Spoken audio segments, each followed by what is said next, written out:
3 weeks ago, a YouTuber that I've been watching for the better part of a year now called Bringus Studios uploaded a video called Gaming on the CS Office Computer from Counter-Strike Source. The video, as of August 22nd, has 1.1 million views, probably one of his best, if not the best, video he's made in a while. And he put in a lot of effort. He went the extra mile to really do his research and actually try and recreate the CS Office computer setup in real life. It's really cool. As someone who's played Source games since about 2008, 2009, I really enjoyed it. It felt kind of like an homage or some sort of like love letter or something to the older days of gaming. The CS Office PC always kind of intrigued me as a kid because there were a lot of components inside of it that seemed familiar to me. Like, I knew there was a F.E.A.R hard drive, there was like an old school kind of CPU cooler, there was an old like sound card in there. There was like an AGP graphics card of some sort. There was like a F.E.A.R optical drive. It was beige, and there was like RAM sticks, DDR RAM sticks. Like when I was playing Source games, my PC had DDR1. It didn't even have dual channel DDR1. It was just DDR1. So to me, it always felt kind of interesting to see this computer that's like, very similar to what I have. And I always used to have fun like changing the material of the CS Office PC case and then putting components inside of it and like making custom PCs in a weird childish way. There was just one thing that really irked me with the video, and it's not anything to do with Bringus Studios. It's actually to do with something that he discovered about the CS Office PC itself. And that is it's having an identity crisis. It's two PCs at once when technically it should only be one of them. It's not possible for it to be those two PCs at once. Basically, it's a Dell Dimensions 8400, but the internals are completely different from the Dell Dimension 8400. They're more modern, and they're also different size. I believe the 8400 is an M-ATX or something like that, and the regular Asus motherboard that's shoved in there is a full-size ATX motherboard. So different generation and just different hardware. And what ended up happening is that basically Bringus went with buying a Dell Dimensions 8400, not touching it, and just running with that. And hey, by all accounts, he bought the peripherals, he bought the monitor. I had the same monitor in the past. It's truly terrible. It's dim as hell, and it's awful to use. Will not be buying another one. And he did it. It was really fun to watch, but I couldn't help but wonder, are we gaming on the real CS Office PC, or are we just gaming on what looks like the CS Office PC? Because the internals are much more powerful than what's in a Dell Dimensions 8400. So ever since that video, I've kind of been thinking like, what is it really like to game on like the actual hardware of the CS Office PC? Maybe we'll put aside the setup and everything because Bringus Studios has already done that, but what would it have been like to actually use the hardware that's inside of that PC? How would that be for gaming? So here I am on an adventure to figure this out. So now we need to figure out what is actually inside the CS Office PC. We'll start with the most glaring thing. The interior of the case is actually the original Antec Sonata. I love that little lettering there. I looked at pictures of it, and I'm sure it's a nightmare for dust and stuff, but oh man, it looks so cool. Unfortunately, finding something like this is going to be very difficult because this is not something I'm willing to go overboard and spend a ton of money on, because shipping cases is just, don't even get me started, but I'll see what I can do. Next up, we have the motherboard, which is an Asus A8V, apparently a deluxe. The deluxe has never had lettering on them, so I don't really know how to tell if it's a deluxe or not. Either way, we're gonna have to find this. This is gonna be very expensive and very difficult, so yeah. Next up, we have the video card. It's a Radeon 9800 Pro and a Radeon 9800 XT. I really don't know why they did this, but I guess we have two choices, 9800 Pro or 9800 XT. Next up, we have what looks like a Sound Blaster Audigy, the original Audigy, the first one. I can't tell if it's the 1394 model or not, but either way, an SB0090 will do just fine, so we'll look for that. The RAM, unfortunately, we have no details about regarding capacity or anything like that, so I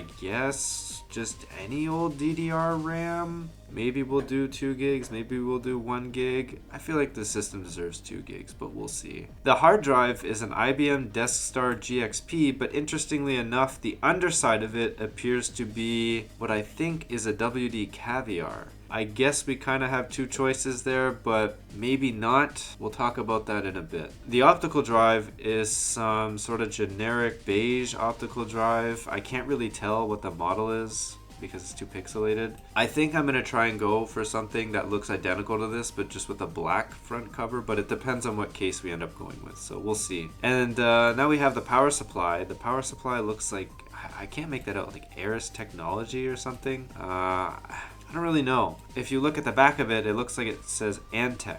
Either way, buying old power supplies, not the greatest idea. However, as we'll see, for this motherboard, you kind of have to use an old power supply, but I have one that looks similar enough. I don't think it's worth trying to hunt this power supply because honestly, any old power supply from the time will do. We'll just see if we can find something that sort of resembles the back of the power supply. And lastly, we have the CPU cooler, which is a Cooler Master A73. Unfortunately, this is designed for Pentium 4 socket 478 systems, so this is definitely not going to fit. However, the design is close enough to a factory 939 cooler that at least for the heatsink, we're probably okay to just use a factory 939 heatsink, about the same. However, the fan is going to be interesting. I'll have to see if I can try and find that fan. I think it'll fit a factory 939 cooler. I don't know. There's always ways to make it work, but yeah. I'll see if I can find that, but it's probably going to be pretty pricey to find these individual little components. In fact, this whole thing is already going to be very expensive to put together, so I'd appreciate it if you could leave a like and perhaps consider subscribing. I don't upload too often, but every once in a while I get a weird itch and obsession with something like this, and I'd love to make a long video about it. So if you enjoy that, consider subscribing and helping me out. Thanks. Oh my goodness. Oh, shoot. Oh, I guess you guys can't really see that. There we go. Oh, you still can't see it. Okay, hold on. So, what's in this box? This is the result of 2 to 3 weeks of a lot of scrambling and getting really lucky, and also just, you know, having things lying around, I guess, kinda. But basically, it's the parts for the CS Office PC, rather the internal parts. So let's go through one by one what I picked, why I picked it, how it could have maybe been a better pick, and how it's all going to come together. We can start with the most obvious thing here, the motherboard. And indeed we have the aforementioned Asus A8V Deluxe. And I figured out how to tell if it's a Deluxe. This. Apparently this is only on the Deluxe. The Promise controller with the PETA and the SATA stuff. So that's cool. And I think maybe like 1 or 2 ports back here. But anyways, interesting knowledge. Thank you to one of my recently acquired friends for clarifying that for me. And while we're here, we might as well talk about the CPU actually. So what CPU did I choose? Well, we don't know. Well, we know that we don't know what the CPU is in the CS Office PC. So I gave it some thought, and I kind of realized if this is very, very late 2004, any game we have is going to be really only taking advantage of 1 core. So we only care about single core performance here. So I opted to get the Athlon 64 3800 Plus, which is a pretty decent, kind of higher end Athlon 64 CPU from the time. Next up we have the power supply, which as I mentioned, it was going to be something that I had lying around. And what we're going to go with here is this Enermax power supply that I have. I believe it's 450 watts. Oh, it's actually 465. This is a power supply that can give the correct amperage on the necessary rails to run these really old power hungry CPUs. You can see here that our 5 volt rail is 35 amps and our 12 volt rail, which is for the CPU I believe, is 33 amps. A lot of more modern PSUs can't really, or they just don't, sorry, they don't have beefy 5 volt and 12 volt rails, and it's because CPUs and stuff have gotten very efficient, so there's no need. If you want to go out and buy like a 1000 watt, like 80 plus gold power supply, it'll probably have, you know, stronger rails for 5 volts and 12 volts, but this is necessary to make these systems work, and that was the reason why the motherboard that I have here, which happens to be the one that Bringus Studios himself was going to buy but decided not to because it didn't work, this was half of the reason why it didn't work, because the seller did not use the correct kind of power supply, or the correctly spec'd or adequately spec'd power supply to test the motherboard. The other half of the reason was because the 3200 plus CPU was absolutely destroyed and shorting itself. So how are we going to cool our CPU? Unfortunately, with a completely stock AMD cooler. I knew I was going to use the stock heatsink, but I was really hoping I could find one of those Cooler Master A75 or whatever they were. Been 2 weeks since I've done this. I don't remember the model number. Please don't at me. I was really hoping I could find one of those Cooler Master CPU coolers with the fan, but unfortunately I only found like one or two, and it was going to be like over $100 to buy them, and I'm not about that, man. Next up, we need to talk optical drives. And we don't really know what the actual optical drive is, but it looks a little something like this. And I remember telling you guys I wanted to use one with a black faceplate depending on which case I chose. This should give you a little bit of a hint on what case I chose. But it looks basically the same as the front plate of the beige one, just with a black front plate. For the two hard drives that I chose two that I had lying around, and two that I figured would be somewhat appropriate in size for the time period. So what we have here is a Seagate Barracuda, I think. Is it a Barracuda? Yep, Barracuda 7200, and a Hitachi Desk Star. Now the Hitachi is from basically right after the IBM whole fiasco with their hard drives dying. I had this lying around. Yes, it's 2005. I'm sorry. This guy's 2004. This guy's 2005. But at least I have a Desk Star. So we have our two drives here. 40 gigs each. Sorry that I didn't get two IBM Desk Star GXPs, but they're insanely expensive. I've owned several. One of them died. The other one probably still lives on somewhere else, but fact is I don't have it. So yeah. Sorry, but it's close enough. Okay, now things are starting to get really excited. Are you guys ready for this? PATA cables. Let's get straight to it. Maybe not actually. I have one more thing to show you. RAM. Yeah, I know you guys are probably going to be a little bit upset because you looked at the title and you saw a completely different RAM in the system. But I kind of thought it over, and I figured if we're kind of building like a beefier system from 2004, then it probably would have had 2 gigs of RAM in it. 1 gig would have been kind of like, alright, yeah, it's pretty cool. 2 gigs would have been like, wow. And so I went with this ADATA RAM that I found off a Yahoo Auctions listing. I paid like 15 bucks for it. And for like 1 gig DDR sticks, that's not bad at all. Alright, now the actual exciting stuff.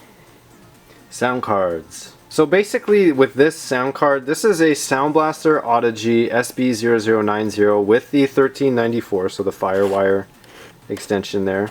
This is exactly the same sound card, almost. You may notice the striking difference here is that instead of these things being like gold plated or whatever, they're just cheap plastic connectors.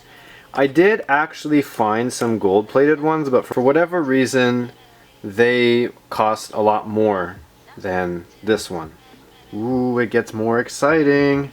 Video card time. Yes, this is the Radeon 9800 Pro, and it just so happens to be the exact same style of 9800 Pro with the cooler like this and this kind of Molex connector and whatnot as the one that is in the CS Office PC.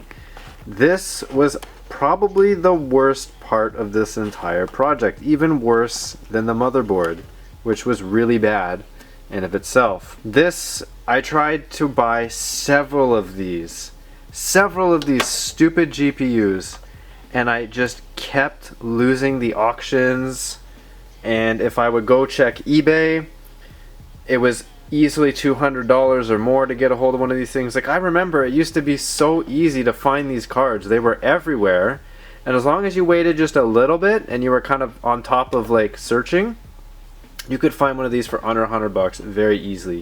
Even locally, I got several of them locally in the past for free, and unfortunately this one cost me a little over $100. Yeah, I don't know why it's so hard to find these cards. There's not many now, and they're all really freaking expensive. But again, this is another one that I found on auctions from Japan, and it seems to work. What you won't see in the video is I will eventually buy some RAM heat sinks, because these things, the RAM gets really hot, and it's not that uncommon of a problem to see them with artifacting because the RAM just gets too hot. So, ta-da! Yippee! So, yeah, this is the Antec Sonata 2, not the Antec Sonata 1. So you'll notice, really the big difference is there's no Antec kind of like drilled out logo here, which really sucks. I love that.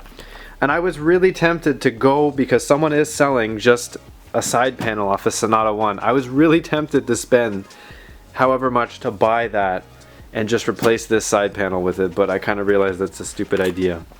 No, this is the 2005 version, so it's almost the same, less that little cutout on the side. I actually have a system in here, and it's funny. The story of this thing is really funny. As I was making this video and kind of looking into things, I didn't even realize that I picked this up right around the same time that the CS Office PC, the original video from Bringus Studios, was made. I found this case at Goodwill with a motherboard and stuff, and I bought it for a completely different project. The system that's currently in here is a bazillion times faster than this thing, and it feels so stupid that this system that I made for a very specific purpose of just picking up a PC and playing games and not having any problems and having it display properly on my CRT upstairs is now going to go to waste because I'm building this stupid CS Office PC and I can't help myself. I want to use this case. And so with hardware in hand, I can finally put together this PC. However, things didn't quite go according to plan. It started with the Sound Blaster not wanting to show up in Windows. For whatever reason, I just could not get it to work in Windows, and it was just not stable. Eventually, I tried a bunch of different things, and moving it down towards the bottom of the motherboard seemed to have fixed it. Now, the next problem we had was when I installed my new RAM, the system just would freeze. It would hang on counting the memory. And I thought this was because one of the modules turned out to be missing 2 capacitors, so I soldered on 2 new capacitors, same thing. And what I was starting to notice now is that no matter what RAM I put in, we were having problems. It wouldn't boot. It would just freeze on the RAM counter. Several hours later, I don't even know what exactly is wrong with this system, but we're here. It's working again. We only have 1 gig of RAM. This RAM works. Nothing wrong with it. It works. I fixed it. It's okay. All of these RAM sticks, none of these want to work in this system anymore. None of them. And even the RAM sticks that are in it right now, at first, did not want to work. I don't know why this system just hangs, but it does. After counting the RAM, it just hangs and doesn't do anything. But the way around that is to take this Radeon 9800 card out and take this out. Now this PCI card, I was always having lots of problems getting this Sound Blaster to work in here.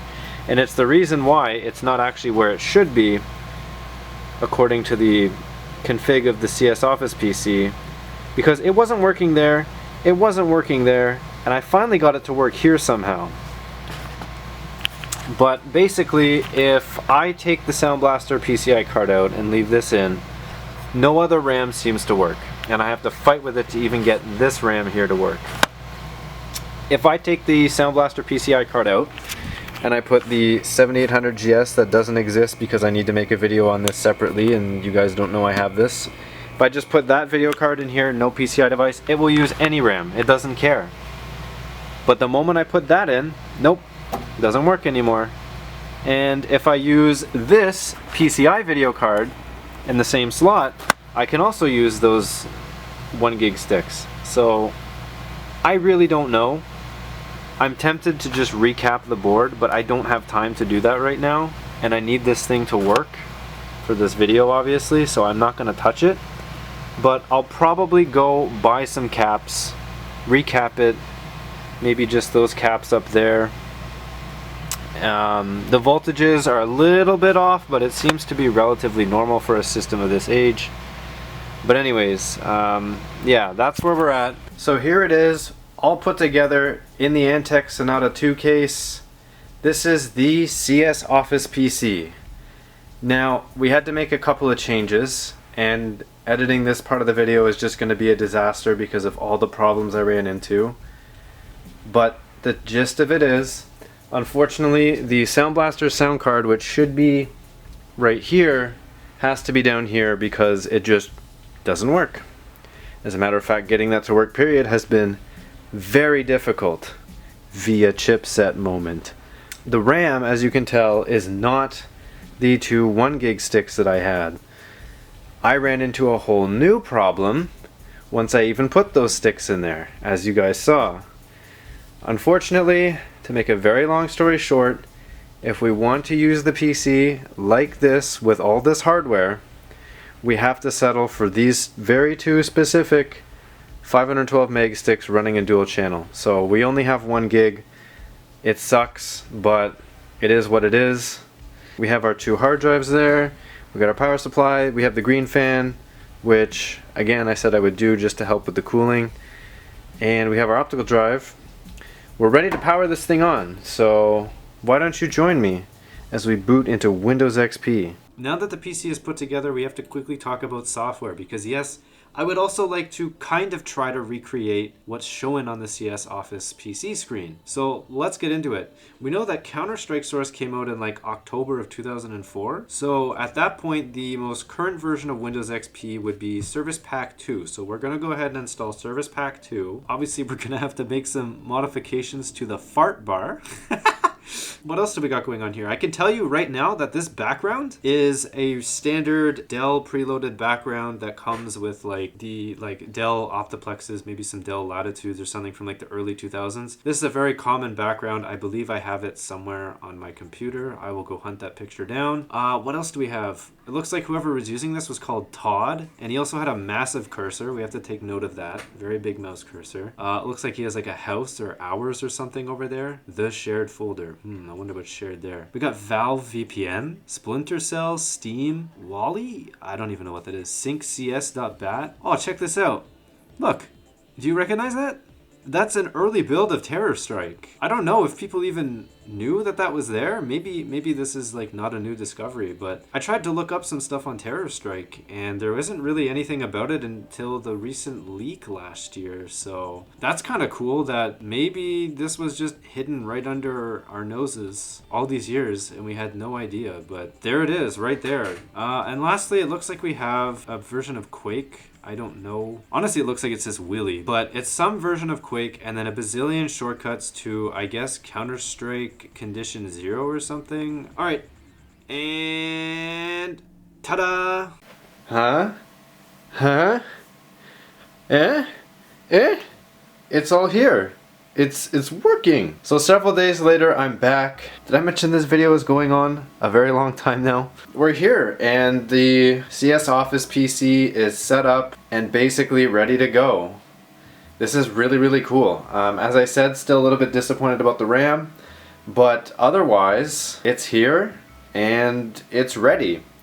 Just a couple things I wanted to note before starting to kind of benchmark this system. We're not really going to benchmark it. We're just going to kind of eyeball it and see how it works. But obviously I didn't fully recreate the desktop. I kind of goofed around a little bit and tried. I'm not gonna go that deep. Making this stupid thing here was incredibly difficult and I never want to have to do that again in my life. So it stays. It's a staple of this PC now. We're aiming to run things at 30 FPS or better.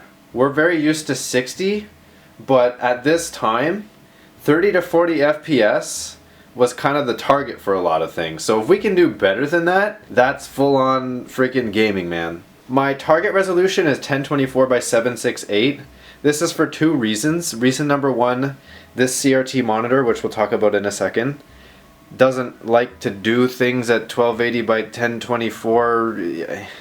I mean, it'll do it. It's just this CRT monitor is pretty finicky, and everything is just working at 1024 by 768 at 100 hertz. So we're just going to leave it like that. Emphasis on 100 hertz. That can hurt the performance a bit if the game can take advantage of the higher refresh rate. If not, you'll see the screen kind of be a little bit messed up. Nothing I can do about it. The monitor has a couple of problems, but CRT monitor, because I don't feel like going out and buying a 1280 by 1024 flat panel from the thrift store. We like CRTs here. We don't like flat panels unless it's like, you know, a modern 1440p flat panel, then that's a different story. So we're using a regular old CRT from around the time period, I think 2001, 2002. The peripherals here, obviously not the correct ones, although this one's kind of close. It's a Microsoft mouse of some sort, but peripherals are not the same, obviously. That's already been done. I'm not going to do that. All we're doing here is software and hardware. So we have XP Service Pack 2 loaded up on this thing right now. Service Pack 2, 1 gig of RAM, everything's there. And we're going to try and run some games from around the time period. Now I might stretch it a little bit and say, okay, how did it fare, or how will it fare with a couple of newer games? But for the most part, we're running games from around the time period and the respective versions of those games, not like patched versions or anything. Like, these will be the respective versions, and the only patching that might be done is an OCD patch. That's it. So I'm going to throw some games up on here, but first, why don't we actually do a benchmark? Let's run 3D Mark 03. 3D Mark 03 at 1024 768, no anti-aliasing and no sound test, scored 6,043. I don't actually know how good this is, but when I was just monitoring the test visually, I could see that for sure in some graphical tests we did go under the 30 FPS mark, but it wasn't really much under 21 FPS, so I would consider that pretty decent for the time. It was a higher end GPU after all. Either way, I feel like it was a decent turnout for the benchmark. Now on to gaming, and I feel it's most appropriate to start with the very game that created this PC, Counter-Strike Source. Now, this is the Day 1 build. I don't know if it's actually called a Day 1 build, but it's the build off the Half-Life 2 Collector's Edition DVD, so it's very, very, very old, but it doesn't need Steam to run. Running it, I noticed there was a lot of like weird micro stuttering, and like it was very, very noticeable. Like the FPS was really good, but for whatever reason, there was really bad micro stuttering. I'm not really sure what was causing this. It was almost like a rubber banding thing, like if you're lagging. I don't really know how to explain it, but you saw the settings at the beginning. Regardless, it ran it pretty well. The benchmark performed pretty well too, but actual gameplay was weird, and I'm not sure if this maybe has to do with the bots or what, but oddly enough, Half-Life 2, which we're about to test, did not do this, so I'm not sure what's going on with Counter-Strike Source here, but it artificially runs really good. Next up, we're playing Half-Life 2, and we're using the same settings as Counter-Strike Source. Now, the game actually ran really well. In some areas that were somehow more intense, we did notice that the FPS dropped into the low 30s. But again, very normal for the time, and considering this is a graphics card that came out 1 year prior to Half-Life 2's release, I would say it's doing really well right now, especially with these settings. The one hiccup I had, though, was that when we would load new data, particularly sound bites, the system would come to a screeching halt for like a fraction of a second. And I think it's because of our 1 gig of RAM. Maybe we should have used 2. Again, we weren't able to with our circumstances. And also our slow hard drives. If I maybe upgrade the hard drives and find a way to get more RAM working in here, maybe this issue would be resolved. I'm pretty confident about it anyways. But overall, Half-Life 2, of course, runs very good. Up next, it's Unreal Tournament 2003, and I just ran the benchmarking tool. I didn't decide to play the game or anything, but regardless, I think these are really, really good benchmarking numbers, and I've ran this tool on many, many different systems. I don't really have too much else to say about it. There wasn't really any slowdown or anything. It was a really solid benchmark, and these numbers are proving it. Our final period correct game is Need for Speed Underground 2, and I just about maxed all the settings except for 1 or 2 that I figured were kind of ugly looking or just tanked the FPS for an effect that I don't personally like. I did even crank up anti-aliasing just a little bit, and I noticed the game stayed above 30 FPS most of the time, like it was right around 60. However, there was the odd dip where it looked like it kind of went down into the 40s, but again, very, very acceptable stuff. It ran great. It was completely playable. There was really no hiccups even during rain. It was a very pleasant experience. Now we're going to test 3 games from the future, starting easy and then working our way up. It should be of note that I wanted to test a 4th game, Left 4 Dead, because I felt like that would be highly appropriate since it is basically the result of Terror Strike being stuck in development hell for years. However, I can't get Left 4 Dead to run because it needs Steam, and I just don't feel like messing with a bunch of stuff to get it to work, and it may not even work. So, with that said, we're going to start things off with Juiced from 2005. Juiced ran pretty well. It was more or less a consistent 60 FPS. However, if there was a lot of particles or a lot of other vehicles, you could see some dips down to 30. Unfortunately, this game has VSync enabled by default all the time, so you'll never get anything above 60 FPS. And when your frame rate tanks, it automatically brings the game down to 30 FPS. I don't know why they did this, but otherwise, very, very playable. No complaints here. Very playable at 1024 by 768 and no AA.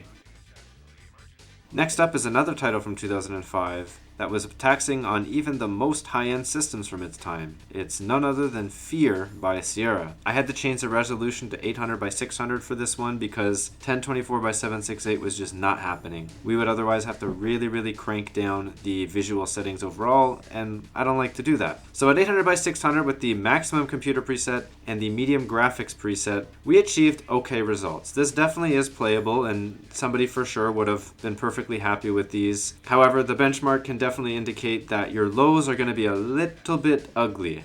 Well, not ugly, but not ideal.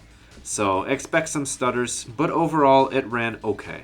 And finally, since Portal is no longer supported on Windows XP out of the box anymore, I decided to substitute it for Cry of Fear, a game from 2011, actually a Half-Life modification. And this modification absolutely hot rods the crap out of the original gold source game engine that Half-Life runs on. So what you end up with is a game that is extremely dependent on good single-core performance. And we saw really, really good performance with this. However, it should be noted that the intro sequence ran horribly, like single-digit slideshow tier. I've seen this happen before though, and it was also coincidentally when I was using a Radeon 9800 Pro. So I believe the video card is actually what's really holding us back here. But even then, to say that it's really holding us back, while it is true, it's not entirely true, because for the rest of the game, it was running really good. Like, we were basically hitting close to 60 FPS the entire time. So, my thoughts and conclusions. Well, I'd like to start off by thanking John Bringus of Bringus Studios for making his CS Office PC video, his idea, because it fully inspired me to make my take on the CS Office PC, because technically, as we discovered, there's 2 ways to go about it. So he went about the peripherals and all that and the Dell computer, and me being the hardware nerd that I am, I decided to get really technical on the actual internal hardware of the CS Office PC, and I'm really thankful for that. I've really enjoyed watching his videos for about a year now, and I think that's also given me some inspiration to try and make a video out of this, as terrible as the video may be, or maybe not terrible, who knows. Either way, I would like to give a shout out to John Bringus of Bringus Studios, and regarding the PC itself, I think we've ended up with a pretty solid gaming PC for those kind of early to sort of later 2000s titles. Personally, I'm not going to leave it like this for several reasons, but I'm not going to change it too much. I will try to keep the vision mostly the same, but the GPU definitely has to go because I want to be able to run some games at slightly higher resolutions, and I'd also like to be able to crank up the settings on some newer titles, which the 9800 Pro does struggle a bit with. Nothing against it. It's a video card from 2003.